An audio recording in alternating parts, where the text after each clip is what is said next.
Hello everybody, this is Suyash back again with another video, and if it's your first time watching one of my videos, I live in India and I've been making videos about meditation, law of attraction, weight loss, personality development, becoming more confident, attracting more money, and many other things also. So if you're interested in one or more of these topics, you should check out some of my other videos as well. Today we're going to talk about visualization, and I'm going to just share with you why visualization works, what's the logic behind it, and how to visualize. If you're a beginner, how to go about it, how to start visualizing. And also I'll be answering two of the most frequently asked questions about visualization. The first being how and how often and for how much long and for what duration should I be visualizing. And the second question is that whether I should visualize in first person or third person perspective. Does it make a difference? Which one is better? So if you have these questions also in your mind, stick around and we'll be answering this question today. So let's start.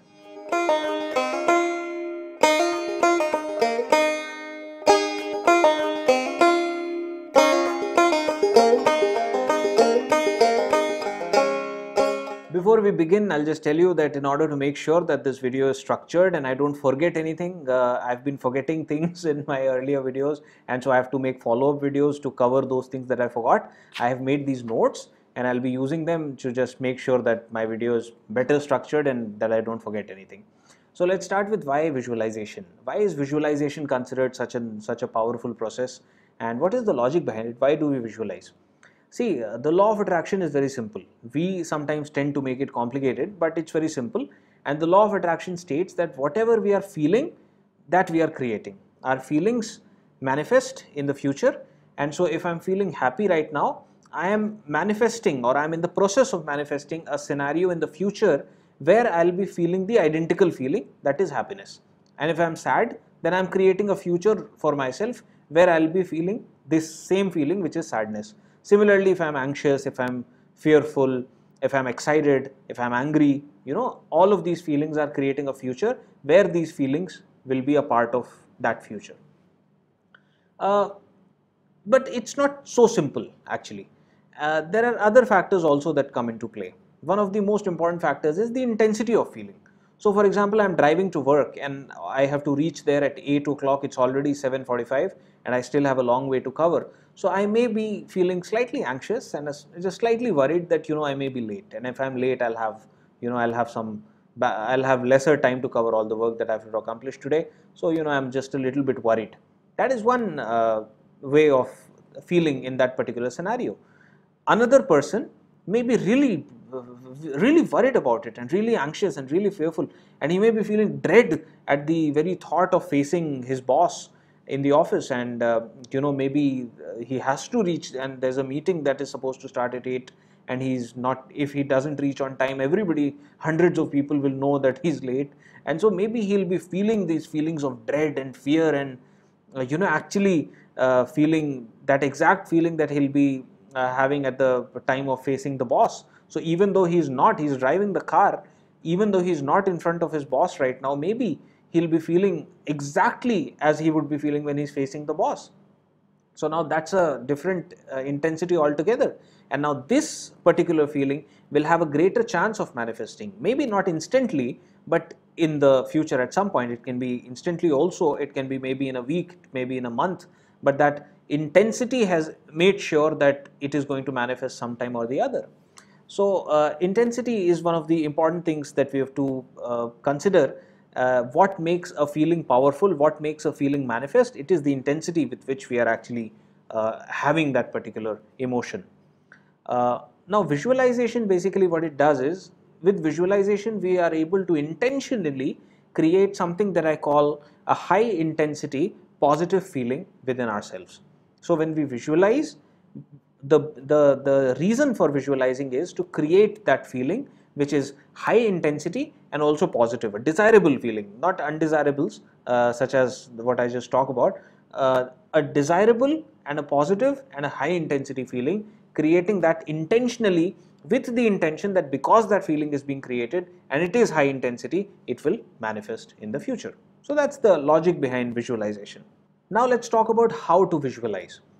I'm not really going to spend any time on this because I think we all habitually visualize. I think I don't know if there's any research about it, but maybe as babies we visualized before we actually spoke. We learned to visualize before we learned to speak. I think I'm pretty correct on this. So we'll just go through an exercise, and that will show you whether you can visualize or not, and then we'll go ahead and answer the frequently asked questions. So for this exercise, what I want you to do is just close your eyes. Let this video play. My voice will guide you. Just very comfortably, very quietly, very gently close your eyes. And now what I want you to do is, whatever you do, just don't visualize a dog. Don't visualize a dog excitedly jumping at you, trying to grab your attention, excitedly wagging its tail. Don't visualize any of this.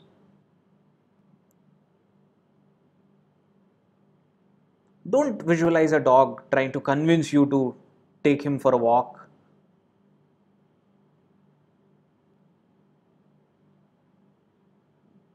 I mean, whatever you do, just don't visualize a dog, okay? And now that you are done not visualizing a dog, just very gently open your eyes. Now, I don't know what happened with you, but I'm pretty confident that for the vast majority of people that just went through this exercise, they couldn't help but visualize a dog. Yeah. So even whether we want to visualize something or not, when something is mentioned to us, habitually this happens that a mental image gets created in our inner vision of that particular thing. So really, I don't think that I need to spend any time talking about how to visualize, because we all already are visualizing.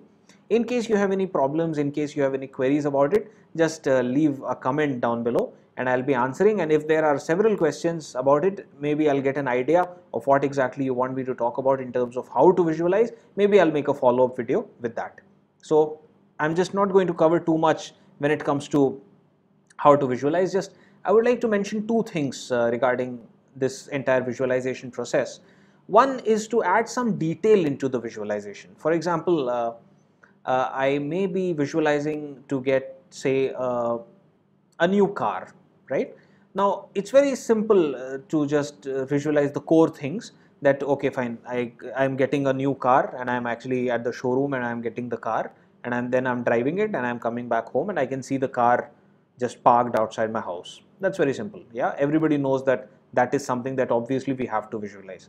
What would help you if you add some elements to this visualization? For example, if you can visualize maybe the smell at the showroom. There's a peculiar smell at these commercial places. So if you can visualize that, I'm not saying that that is compulsory. What I'm just giving you is a hint that some additional things should be added. So maybe I can also visualize the person that gave me the car, yeah, that gave me the key of the car. Maybe I can visualize that I'm sitting inside the car. Of course, I'm visualizing driving it to my house.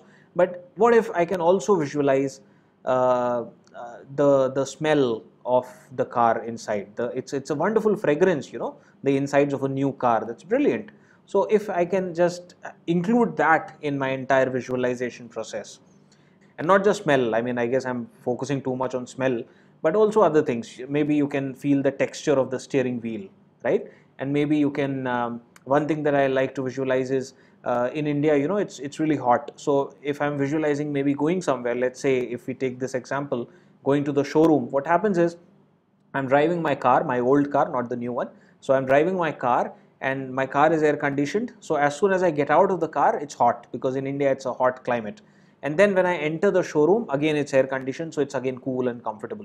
So I like to visualize this change in temperature and try to feel that.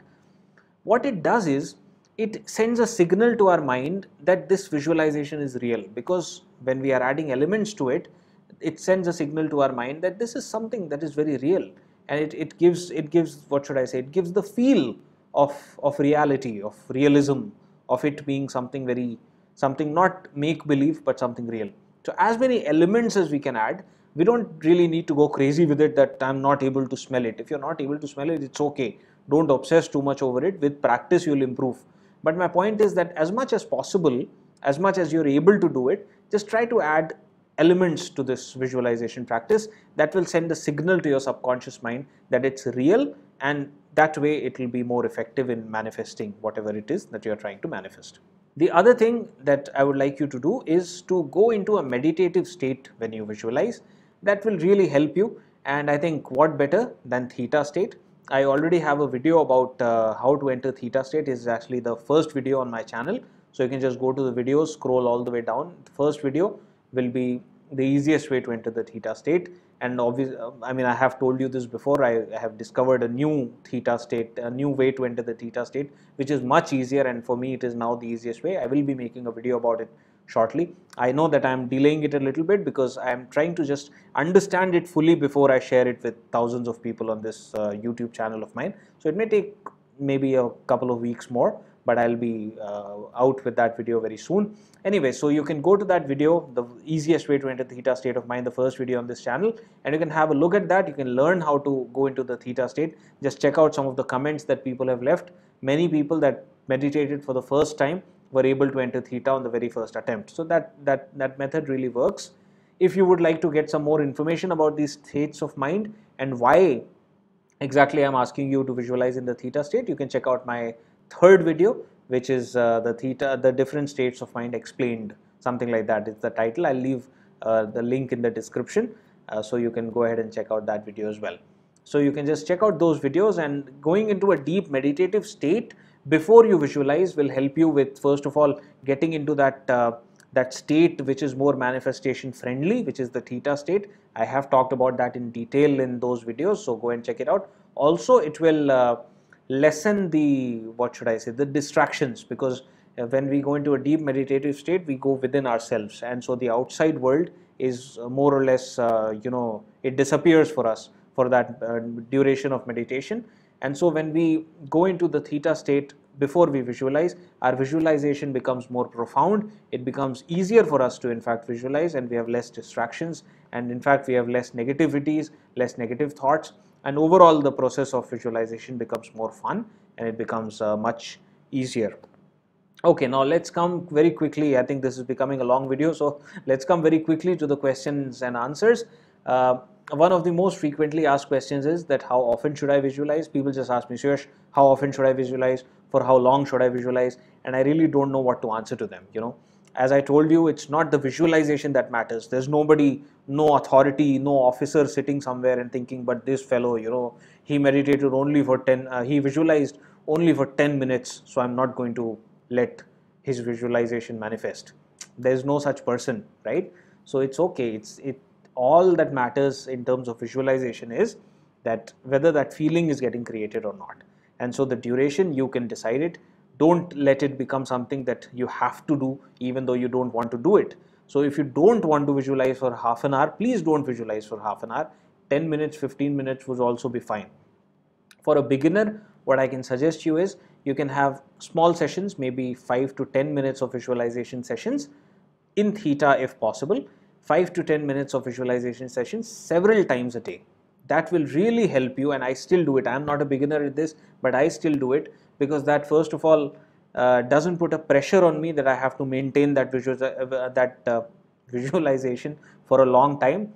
There's no pressure on me. Plus, when I'm doing it several times in a day, I make sure that, the process itself makes sure that I'm in that state of positivity and that state of actually having already the things that I'm trying to manifest. It makes sure that I'm in that state throughout the day. Now, I'm not saying that it's important to be in that state throughout the day. If you're not able to do that, please don't beat yourself up. It's okay. But when we have small visualization sessions and we do it several times a day, it's better to do that way. And also, if you can club both, that is maybe 2 visualization sessions, one at the beginning of your day, one before going to sleep, and maybe 4 or 5 very small 5-minute visualization sessions throughout the day. I think that would be the perfect scenario. So don't obsess over the duration, don't obsess over how many times, just whatever feels the best for you. The intention is the feeling. There is no written rule. Whatever works best for you is the best for you. So just listen to your heart. Right, the second question, whether first person or third person perspective is better. Again, seriously, there's nobody, no official authority sitting somewhere. This person visualized in third person. I'm not going to sanction the manifestation. No such person exists. Whatever process evokes that feeling better for you, you can go ahead and do it. And also don't worry too much about these things, just try different things, have fun with it. I've said this so many times in my earlier videos. It's a skill that will get developed over time, and so don't worry so much about it. Just try different things. You will yourself begin to realize what works best for you. For most people, I feel first person will be better, because anyway we visualize the world in first person, so that would make visualization in first person easier. But if you're different and if you prefer third person, and if third person actually evokes those feelings better for you, then go for it. I mean, feelings is what matters. The crux of the entire matter is that feelings is all that matters, and whatever it is that you have to do, you can make modifications into the process as much as you can, as long as you figure out what makes the feelings evoke best in you. Okay, so yeah, I think that's it. If you have any more questions about visualization, please leave a comment below, and I'll be making videos about weight loss. I know several people commented on my earlier videos that we are sure yet to make the weight loss, how to actually lose weight. I've already made a video with my before and after photos where I lost about 35 pounds and 16 kgs. So already that video is there, but I'll be making soon more videos about weight loss and how to actually go about it, and how you can lose weight just the way I did. So that video will be coming soon. For now, if you have any comments, please leave them below. If this video helped you, please leave a thumbs up, just like this video, and share this video with your friends if you think that will help them, and subscribe to my channel, because I am making all these videos now very frequently also, and about various topics. So if any of these topics are of interest to you, I hope to connect with you in a better way, and see you soon. Thank you so much for watching the video. Bye-bye. The notion that maybe it doesn't work has started to really seem absurd to me, because of these 6 things that happened within a time span of 3 to 4 days, and well, I am really excited to share it with you. I'm sure that you will also be super excited at the end of this video, in which I'll be telling you 6 things that happened to you that made my belief in the law of attraction rock solid.